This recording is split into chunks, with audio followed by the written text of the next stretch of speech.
you eaten the last toffee? Sorry? Oh, you had two. Sorry, I'm starving.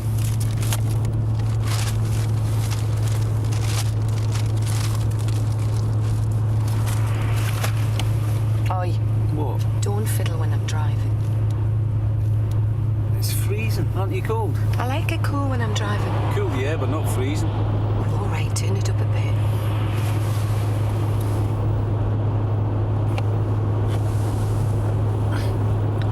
This is pathetic. It should be red hot. Well, you were the one that chose the car. You said it was good for long journeys. I told you. Look, you can fiddle with things as much as you like when you're driving. Just leave it alone until we get there.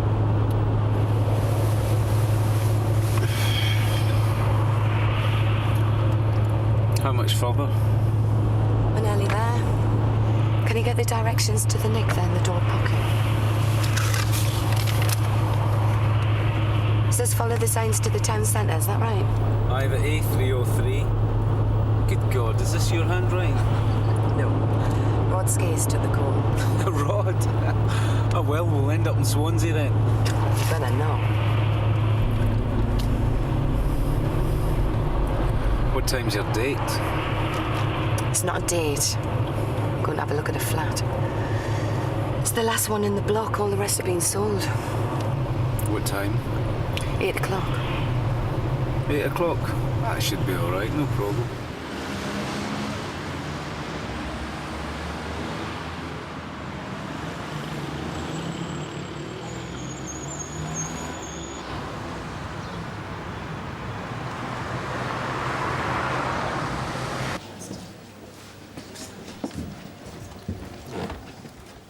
Sarge. All right, cheers, Steve. Hi there, Paul Collins. Liz Rawton, Duncan Lennox. How you doing? Yeah, fine. Scott and a Geordie. They run out of Londoners in the Met, are they? Not so you'd notice, no. This is Christine Webster. She's the one who actually found your man. Nice to meet you. How you doing? You did us a favour latching onto him so quick. Just lucky. Listen, can I get you a tea or a coffee? No, comes in the canteen. Still open. Least we can do is get you some lunch. Well, actually, we're in a bit of a hurry, so a cup of coffee would be fine. Oh, all right, if you're sure. I'll get them then. Listen, if there's any cake or a wee biscuit, I wouldn't mind that. I'll see what I can do. Thank you, darling. Right, let's go through to the briefing room. That way we can all sit down, OK? So how did you know where to look for him? It's just a guess.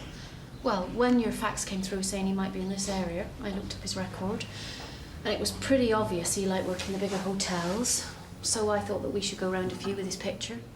Second one we tried, there he was. And he didn't give you any trouble when you nicked him? No. Tried to make out his name was Gordon Richards. It didn't last very long when he saw we weren't going away. Other than that, good as gold. Still no sign of the money, I suppose? We had £2,150 in his bag. Apart from that, no. Certainly nothing like 50 grand. Pity. Who did he take it from? A lady called Stella Kaufman. Nice woman. She inherited a knitwear company 5 years ago when her husband died. Instead of selling it up, she kept it going. It was doing all right, no? Oh, must be if she get hold of 50 grand in cash just like that. Oh, I'd say she was worth a bob or two. Mind you, you know what they say. When a woman with money meets a man with experience, she gets the experience and he gets the money. So how did Reardon get his hooks into her then? Like you said, he liked smart hotels. He was staying in a one in Leeds. Stella was there on a business trip. He chatted her up, wined and dined her. And then, surprise, surprise, when he finds out about her business, suddenly he has some contacts who might be able to help her. And she gave him 50 grand, just like that? Oh, no, he spent it out for about 6 weeks. He went back to London, saw her several times a week, always took her to the best places, always paid for the pair of them. So when it came to the sting, and he said he knew someone who could get her 200 grand's worth of new equipment for a quarter of the price, then why shouldn't you believe him? Of course, it had to be in cash, otherwise the deal couldn't go through. Because these so-called contacts, well, they're a bit dodgy, and maybe it would be better if Reardon took the money alone. So off he went with the money in a briefcase, and that was the last I ever saw of him. The thing is, she still really doesn't believe he's done a runner with her cash. She doesn't want to believe it. Well, she believes it enough to come and tell us. Aye, but if you remember, she started trying to report him as a missing person, didn't she? And it wasn't until she told us about the money we ran his name through the PNC and then we figured out what happened. Even when there's flashing lights and bells, some people just don't believe what's right in front of their eyes. Some women, you mean? No, that's not what I said. Good. Well, listen, you can take him off our hands as soon as you like. In fact, if you're ready, Christine could take you into custody now. There you go. And a copy of the custody record if you want to check it through. All right, Mr. Reardon, just stand there a minute. Thanks, John. You Mr. George Francis Reardon? I am. I'm WDC Rawton. This is DC Lennox and Hill. I believe you were involved in obtaining money by deception. I'm arresting you for it. You don't have to say anything, but it may harm your defence if you do not mention when questioned something which you later rely on in court. Anything you do say may be given in evidence. Do you understand? I think so. What happens now? We have to take you back to Sun Hill for questioning, but first I'd like you to check to see whether these bags are yours. Both these bags yours? Yes, they are. Any other luggage or possessions you'd like to tell us about? No, I'm afraid that's all I have. Italian, very nice. I like to keep up appearances. Yeah, I bet you do. Do you want to sign that, Duncan? Hands in front, please, Mr. Reardon. Oh, is that really necessary? Hands in front, please.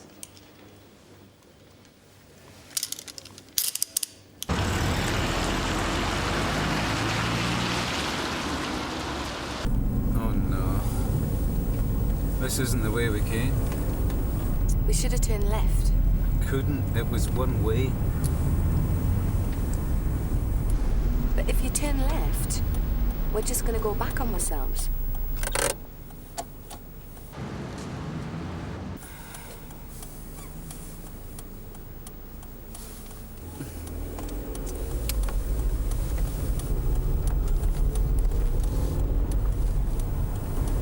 This can't be right. This is a dead end. Excuse me. Hang on, if we end up going back the way we came, we're still going in the wrong direction. This way's wrong too. Excuse me, I don't want to interfere, but if you want to get onto the main road to London, you need to go back straight through those traffic lights down there, and that road takes you all the way around the town. To the A303?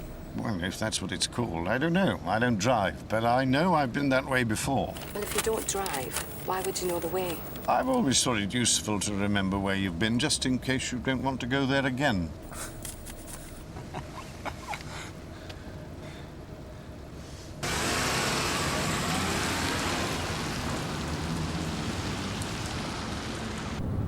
And now keep over to the left and follow it round. There.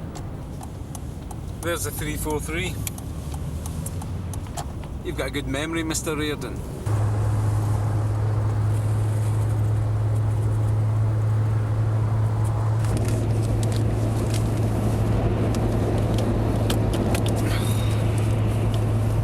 This heater's definitely knackered. You better report it then.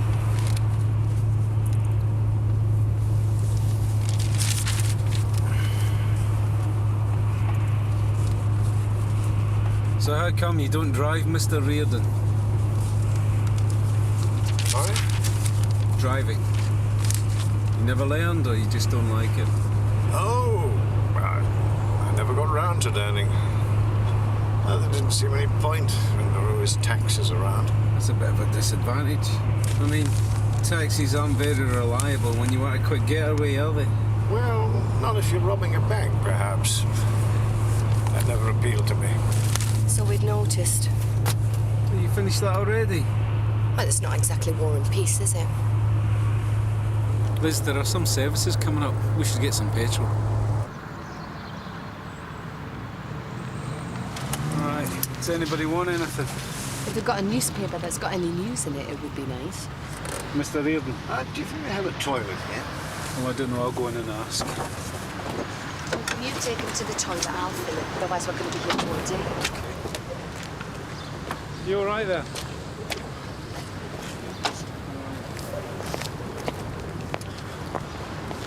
Toilets, round the back. Sorry if this is a nuisance. I'm going a chance to go before we left. Nah, don't worry, it's no problem. Don't think Miss Rawton would agree. Liz, she just wants to get back, don't worry. There you go. I'll wait out here.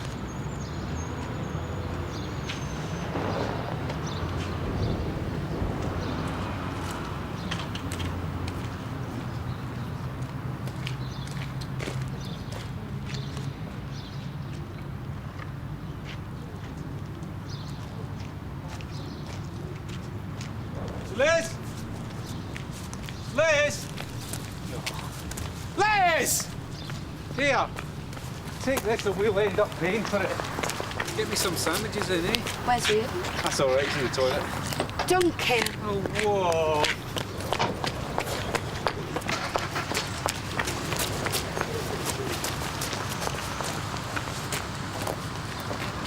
Mr. Reardon.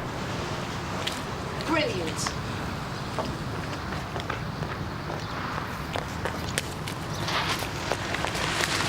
Oh, man. Dominic, he's in that car. It's still cuffed, isn't it? No, you check around there. I'll check the back again. Bloody hell. But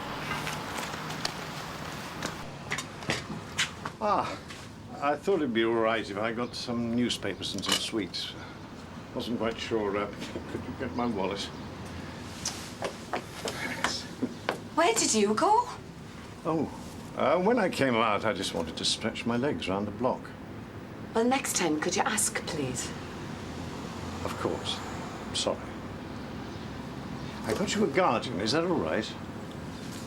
Thanks.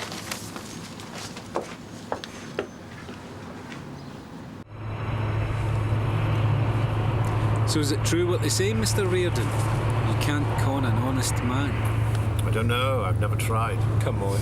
You mean nobody's honest? I suppose that depends on your definition of honest. How do you mean?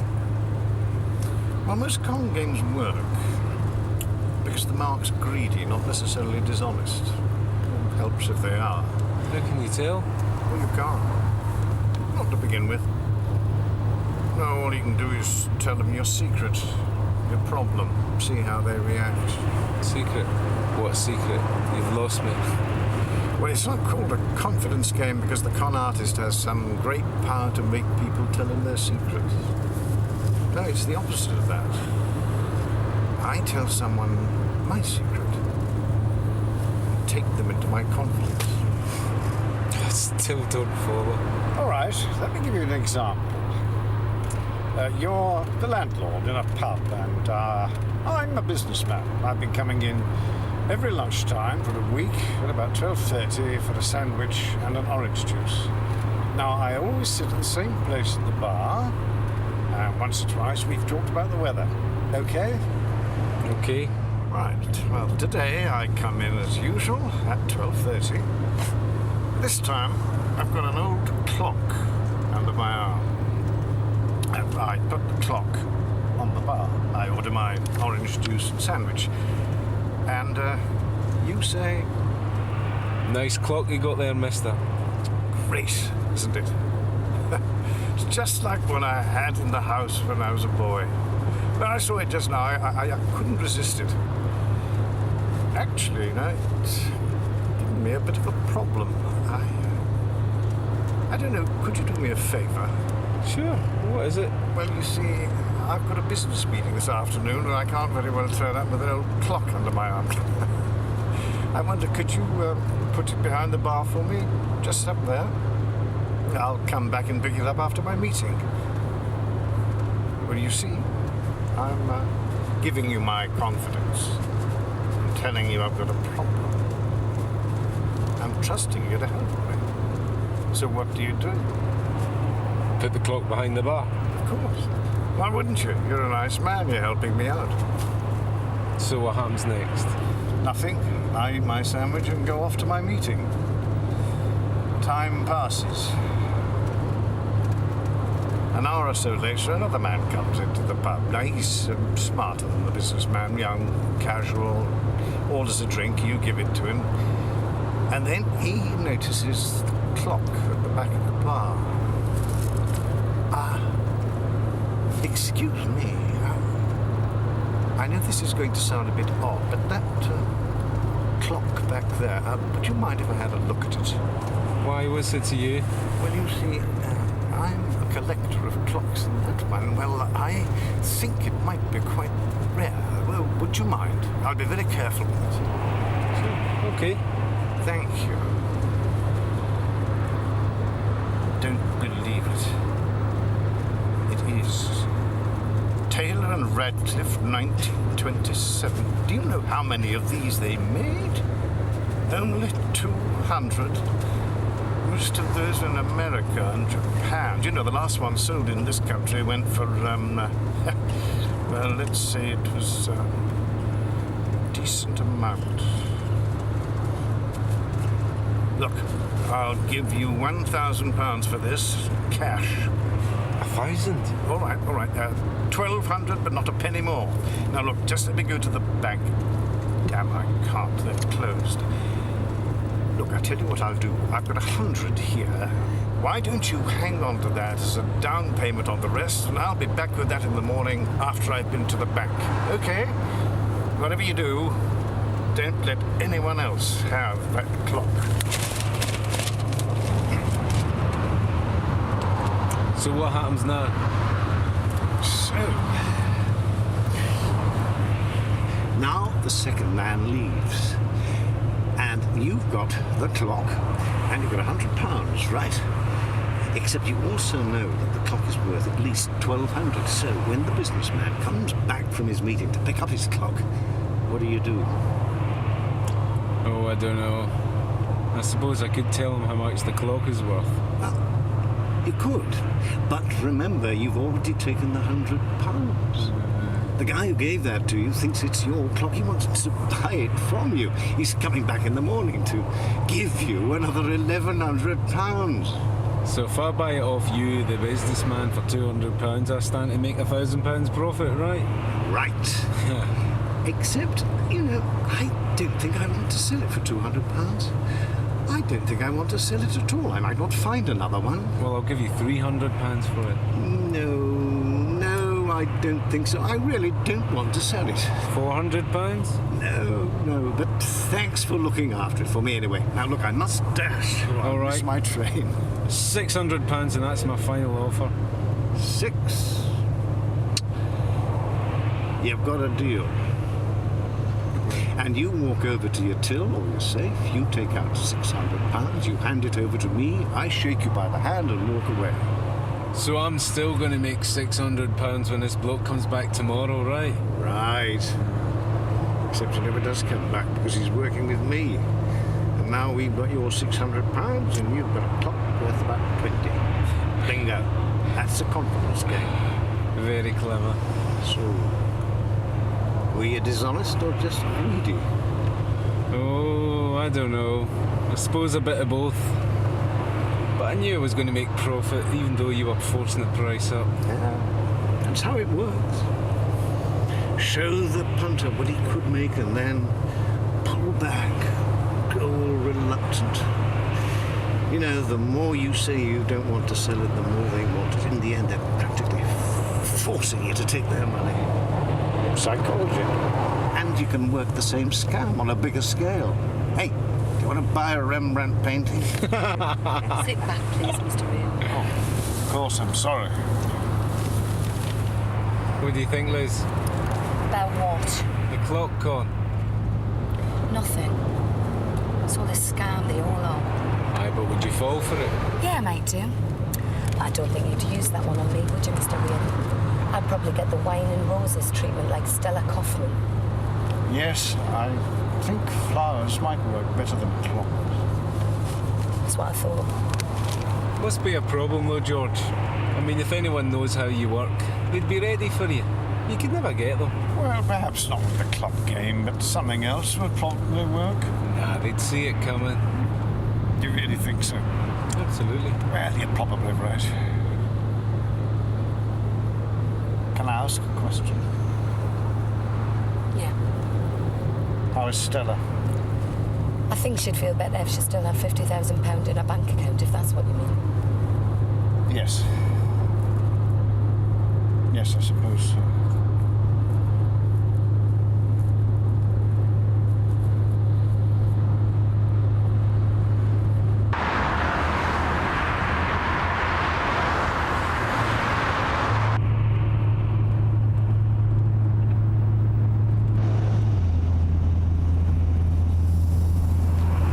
What was that? Temperature gauge is in the red. I'm getting a warning light. Brilliant.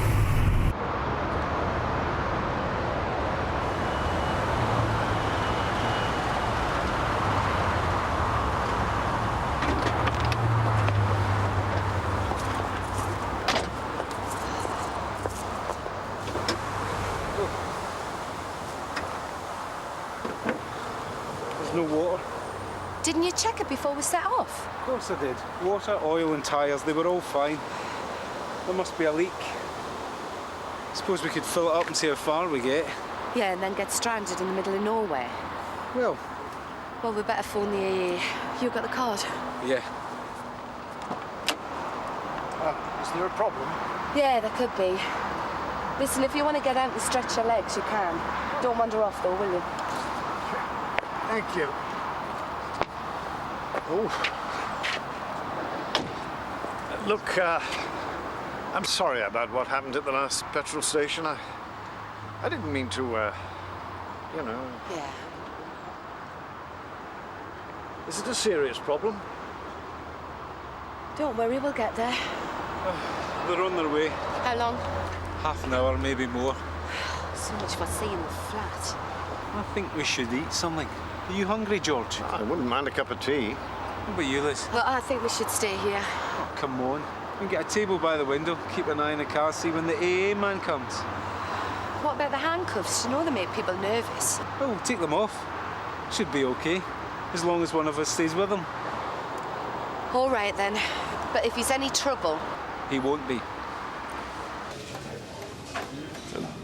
Do you and DC Lennox always work together? Not always, no. Why? Oh, no reason. No, I just thought, no, it's nothing. No, go on, what? Well, you just seemed a little out of sorts with him, that's all. Do I? Well, if I am, it's not because of him. Ah.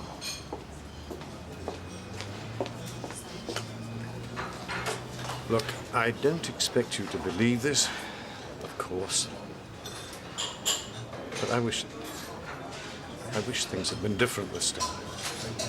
No, I really do. The truth is, I think I may have made a very big mistake. What, by telling her your real name, you mean? No. It's one thing I don't regret. At least I was honest about something. Just wish I'd been honest about everything else. Okay, here we go. Goes to our coffee. Didn't have any chicken spaghetti tuna, is that all right? Fine, yeah. There you go. 10 quid it cost. Can you believe it? There you go, George. A nice cup of tea. Thank you. Listen, would it be all right if I paid for this? I'd like to. After all, it's my fault you've had to come out all this way. No, that's no problem. Honestly. And it'd make me feel better about getting you both worried back at the last petrol station. Please. Well, all right, thanks very much. Actually, can I give you a couple of fives instead of that tenner? I don't want a lot of loose notes if I'm going to be going on to remand. Sure. Unless you've got a 20 or a 50. 50, get real. I've got a 20. Do you mind for a tenner and 2 fives? Oh, okay. Thank you.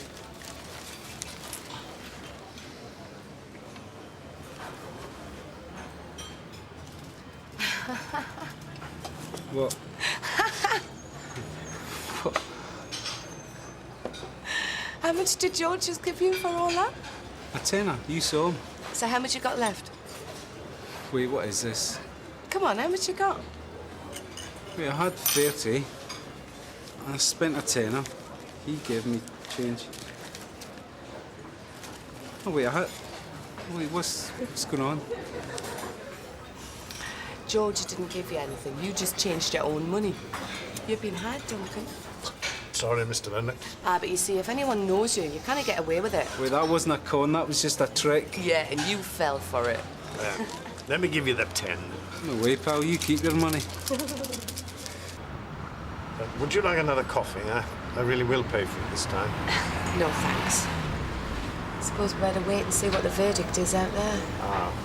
What happens if it can't be repaired? I'm not sure. I suppose we'll be towed home. Can I ask you a question? Go on, then. The money Stella gave me, what would happen if I told you where it was? Listen, George, you're still under caution. We really shouldn't talk about the case, you know. It's for your own good as much as anything. Look, I just want to be sure that Stella will get the money back. Yeah, if we find it, she'll get it back. It's her money. But like I said, you should talk to her brief. I appreciate your concern, Miss Rawton, but whatever I say, I'm going down. Isn't that right? It's not my decision. You might get off. Thank you for that. But, you know, one of the skills in my line of business is knowing when you've been tumbled. I mean, even if the mark doesn't say so up front, you can always see a change in their eyes, the way they look at you. I mean, even if they don't know what it is exactly you were trying to do, they don't trust you anymore. When you see that, you know you might just as well give up. It's funny. It's always the ones without much imagination who get suspicious first, not the imaginative ones. I've often wondered why that is. I mean, wouldn't you think, you know, those with vision, clever, successful people, you'd think that they'd see right through all the flim-flam, but they don't. Stella was like that. Lots of energy and ambition. You know, she took over that knitwear factory when her husband died and made it 10 times better than he ever had. She knew exactly where she was going and what she wanted to do to make it bigger, better. She loved talking about it all her plans. All I had to do was sit and listen, and that wasn't difficult. She's good company. Listen, George, I really think you should save all this until we get back, you know. Yeah, I am sorry. I suppose I'm not used to talking about things like this in the open. Telling someone the truth.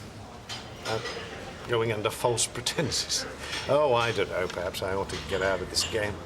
I always said I'd have given it up by the time I was 50. Every grifter I know says that. No one ever does. Why not? Because we're all on the lookout for the big score. The one that'll set us up for life.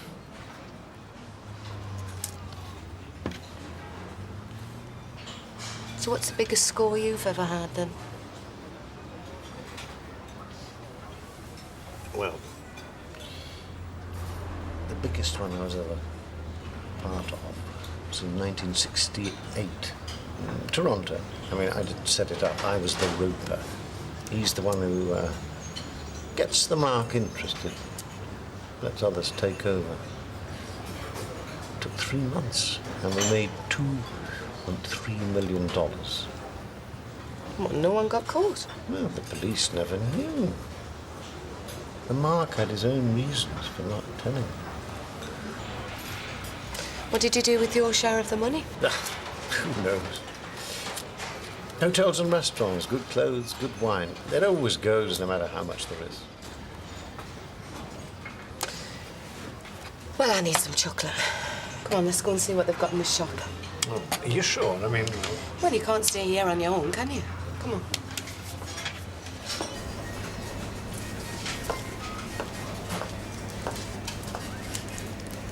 George, you know that trick you pulled on Duncan before with the notes? How do you know he'd fall for it? Oh, just a guess. Oh, see. But I was pretty sure he'd want to help out because, well, I was offering to pay for the drinks. And besides, if I'm giving him £10, I can't possibly be taking anything from him, can I? Psychology. Right. If you do it right, the con's practically forcing you to take the money. Of course, something else happens and, You feel you want to pull out. Changed your mind about the whole deal. Are you saying that's what happened with Stella? You wanted to pull out, but she wouldn't let you? There you are. I thought you'd both done a runner. Has he fixed it? Nah, there's a hole in the radiator. He's putting that sealant stuff to slow it down. But if we keep topping that up, we should be able to get back to Sunhill, no problem.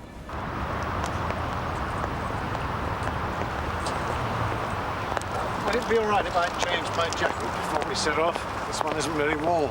Yeah, that's fine. Duncan, can you open the boot? Thank you. What's up? Nothing, why? Just wondering. What are you two talking about in there? Nothing much.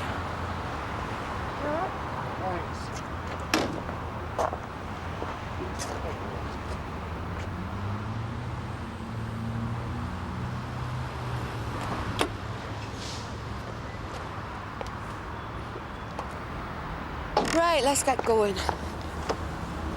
I didn't say anything.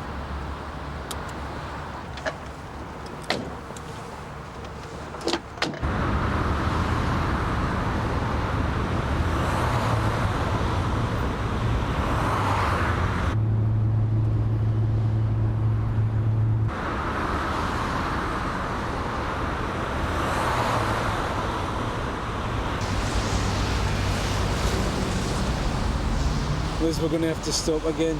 The temperature gauge has gone back up to the red. Won't it just get with them? Can't be more than 5 or 6 miles away. Yeah, but we'd look silly if the engine sees us 5 miles from home, wouldn't we? All right, we better find a garage then. Will it take long? You're the last one that should be in a hurry, George. I know. I suppose I just want to get it over with, that's all.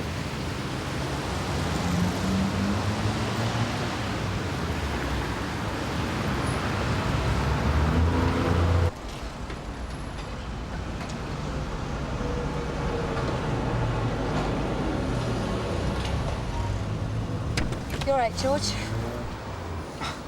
Sorry, I haven't been very good company, have I? No, I don't know. Better than some. I've been thinking.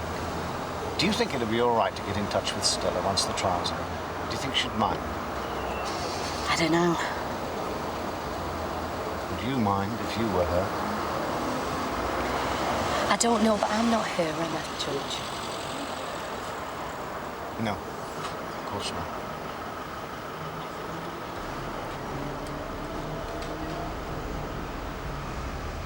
Listen, do you want to get out and stretch your legs? If it's all right, yes, I would. Yeah, just wait there a minute. It's all right. Just got to let the water circulate for a couple of minutes. Listen, do you mind looking after it while what you got to do? Have you got out? I've just been pouring water. Hurry up, then. Thank you. Hello? Oh, hello, Mr. Davis. No, I'm sorry, I'm not going to be able to get there today. Yeah, I know there's loads of people interested in the property, but... Look, could you just hold on a second? You all right there, George? Yeah. Yeah, well, look, if you can... If there's any other property in the area, then... Yeah. Yeah, all right, then I'll take the number. Hold on a minute. Yeah? Yeah. Okay, I'll ring him tomorrow, thanks.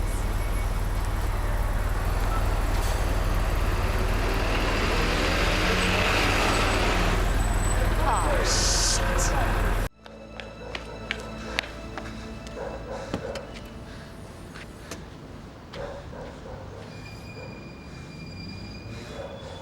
Anything? Nothing. I'll not find him now. You do know that, don't you? He'll be long gone. Without his wallet? He left it. And his jacket?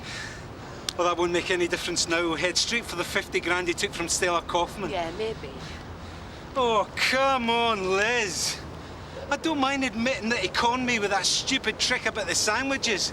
But what about all that stuff about being sorry and wanting to hand it all back?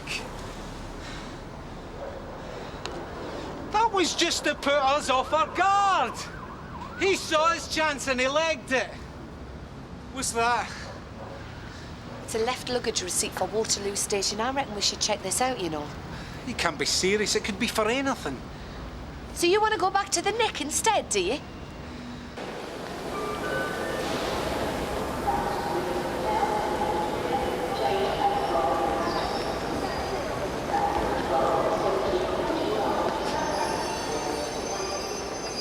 DC Rawton, DC Lennox and Hill.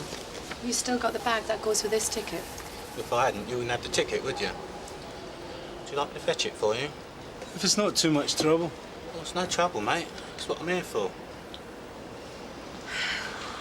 So you really think this is going to be Stella Kaufman's money? Well, George didn't have it on him when he was picked up in Salisbury, did he? It's got to be somewhere. It'd be easy enough for him to drop it off here before he got on the train. Yeah, but why?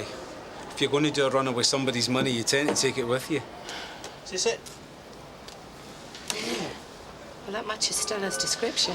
Well, the only way to find out is to see if Stella knows the combination. So what's in it? Thanks for your help. Always glad to see the old Bill.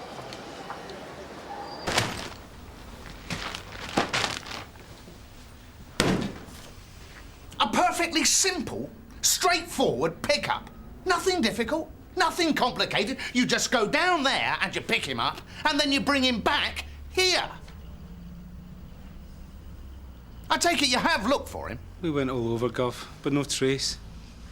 So, why no handcuffs? That was my fault, Gov. I thought the way he was, we didn't need them. And...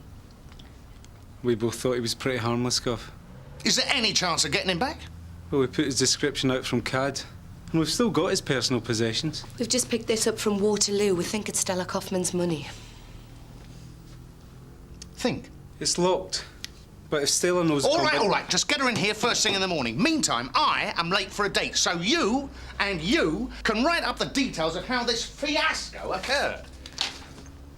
And I'll read it first thing in the morning. And I dare say the DCI will be very interested. Gov. So he hasn't tried to contact you since last night? Of course not. I don't know why you think he would.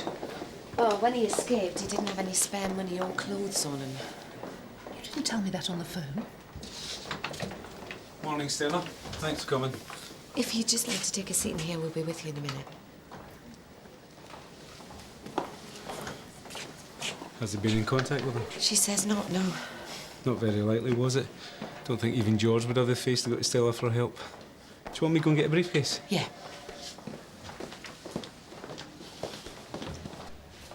I don't understand what's been happening. You said George had been arrested in Salisbury. That's right, yesterday. But he didn't have the money with him. The 50,000. No, we think he left that in London. That's why we need to talk to you. Can you tell me again what sort of case the money was in when you gave it to George? It was an attaché case. The new one. I bought it specially. Any particular reason? Well, just because George seemed to be having second thoughts about the deal. First, he said there was trouble getting the equipment into the country. Then he said he wasn't sure it was such a good idea to buy the equipment cheap after all. Because it was coming in from Eastern Europe, he said there wouldn't be any manufacturer's guarantees with it, so it could be expensive if it went wrong. I said that didn't matter if I could get it for a quarter of the usual price. So he was backing off the deal? Of course, that was probably to make me want it even more. So you'd know the combination then? 1712. My birthday. George set it. He set it before he left. It's all right, Stella. Don't worry. I'm not worried. Here we go.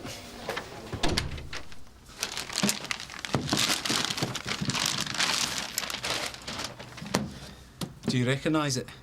Could be the same one, but... You said the combination was 1712? Yes.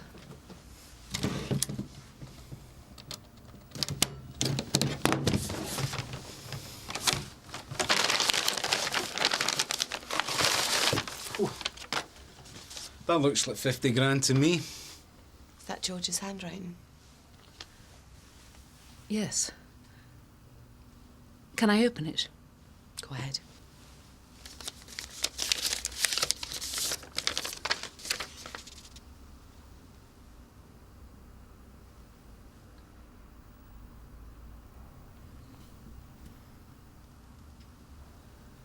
Stella. Can I see it?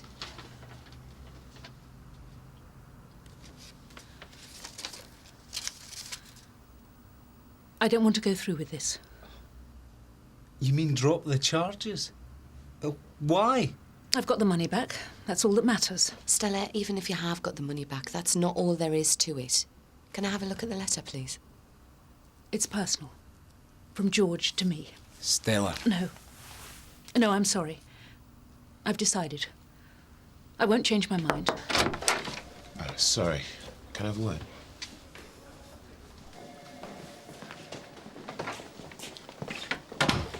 Your bloke's just turned up. Reardon. What? Where? For an office. Just walked in and asked for you both. Is there anybody with him?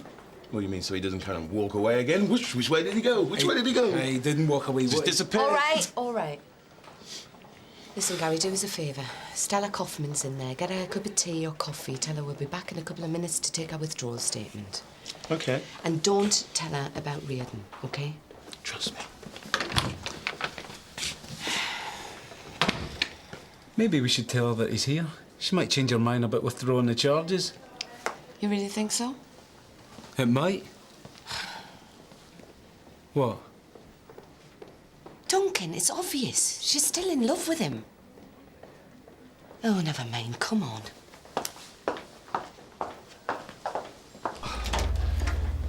Mr. Lennox, Miss Rawton, I really am very sorry about what happened yesterday. It was a stupid thing to do, and I don't know why I did it. I just wanted some time to think, I suppose. I hope you didn't get into any trouble. Let's just say it wasn't the best day in our careers. Sit down, George. Honestly, I know it was no way to repay your trust. That's why I've come back. Oh, really? I know. You must be angry. I don't blame you. But now I want to make things right. Oh, that's very nice of you. What are you thinking of? Well, first of all, I'd like to tell you where the money is. Stella's money. If you look in my wallet, you'll find the receipt to the left luggage office at Waterloo Station. That's where it is. We know that, George. We got the case back last night. Last night? Oh. Oh, well, that's good. And Stella, she'll get the money back? Tell me something, George. Why did you leave the case at the station? Why didn't you take it with you? Well, I don't know. I just did. Oh, come on, George. That's not like you. I mean, I can just about believe you legging it on the spur of the moment. But you'd never leave 50 grand at a left luggage office for no reason. Why'd you do it? The truth? Might be nice. All right. Because I didn't want to take the money. Oh, I did at first. At first it was just another con. The more I got to know Stella, the less I wanted to go through with it. I really did try to make it fall through. The con, I mean. But the more you held back, the more she wanted it. Well, I couldn't tell her the truth, could I? If I had, she'd... Well, there I was with 50 grand I didn't want. Well, I thought the only decent thing to do was get right out of her life.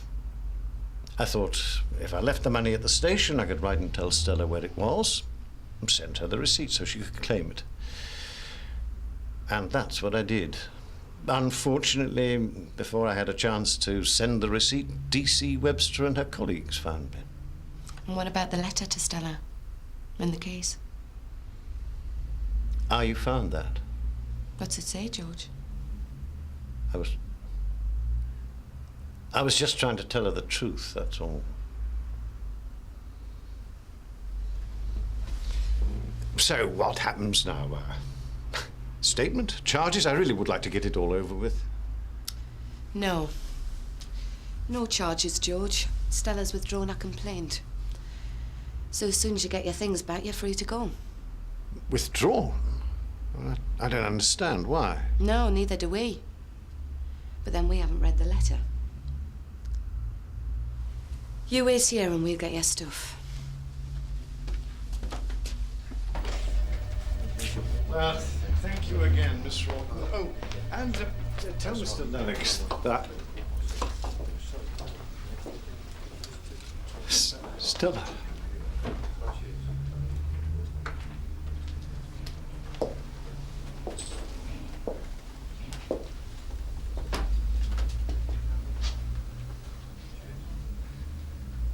Did you mean it? The letter. Yes. All right, then. You mean it? Yes.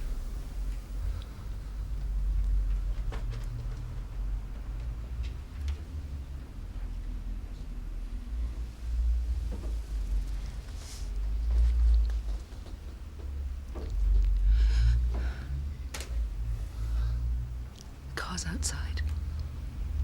I think we should go. Yes.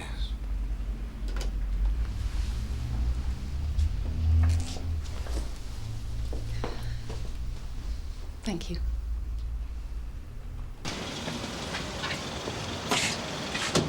I don't believe I'm seeing this.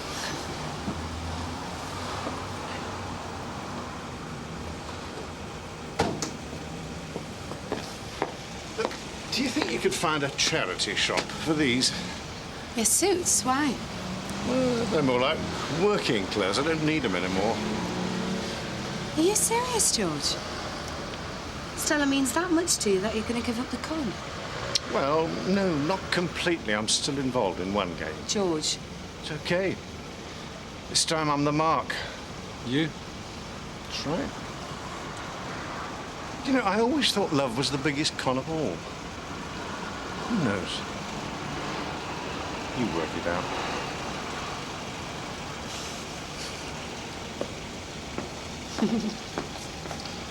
Well. Well, what? Come on, it's obvious. We've been had over. Duncan, if George hadn't meant to give Stella our money back then, why did he leave the case at the station? Why did he leave her a note inside it? In case they get caught. He set this whole thing up from the start. If he get nicked, he knew we'd find the luggage ticket in the wallet and go straight to the money. And he knew we'd show Stella the letter. You don't know what was in the letter? Doesn't matter. Whatever it was, it worked. She dropped the charges just like he knew she would. You're getting paranoid, do you know that? What if he hadn't got caught? He'd come back in a couple of weeks, go to the station, pick up the money, and he'd be away. As free as a bird. Don't even think that. Hey, Liz. I'm right, though, aren't I?